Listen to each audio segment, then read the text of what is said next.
আমরা যখন প্ল্যান করি কানাডাতে যাওয়ার জন্য আমরা টেকনিক্যালি বুঝতে পারি না কখন অ্যাপ্লিকেশনস করা আমার জন্য বেটার হবে।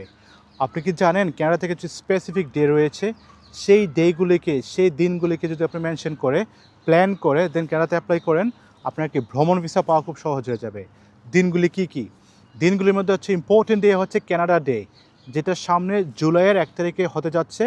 কানাডা ডে মানে হচ্ছে কানাডা ইন্ডিপেন্ডেন্ট ডে, স্বাধীনতা দিবস। এই দিবসকে আপনি টার্গেট করে যদি অ্যাপ্লিকেশনসগুলি করেন আপনার অনেক হাই চান্সেস থেকে যাবে। তার পাশাপাশি হচ্ছে ক্রিসমাস ডে। ক্রিসমাস ডে মানে হচ্ছে বড়দিন আমরা বলে থাকি বাংলাদেশে। যদি আপনি ক্রিসমাস পার্টিকে প্ল্যান করে ডেকে প্ল্যান করে অ্যাপ্লিকেশনস করেন আপনার অনেক হাই চান্সেস থেকে যাবে। তার পাশাপাশি হচ্ছে 31st নাইট। আপনি 1লা জানুয়ারি অথবা 31st নাইট আপনি কানাডা থেকে এনজয় করবেন, একটা পার্টিকুলার সিটি থেকে এনজয় করবেন।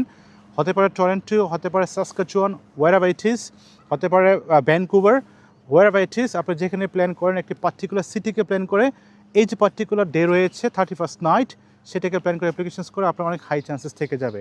তাছাড়াও ইস্টার মানডে রয়েছে, গুড ফ্রাইডে রয়েছে, আরও কিছু স্পেসিফিক ডে রয়েছে যেগুলিকে ওরা সেলিব্রেট করে, যেগুলিকে সারা ইন্টারন্যাশনালি মানুষ জানে চিনে। সেই ডেগুলিকে যদি আপনি টার্গেট করে অ্যাপ্লিকেশনস করেন আপনার ভিসা পাওয়ার চান্সেস অনেক হাই হয়ে যাবে।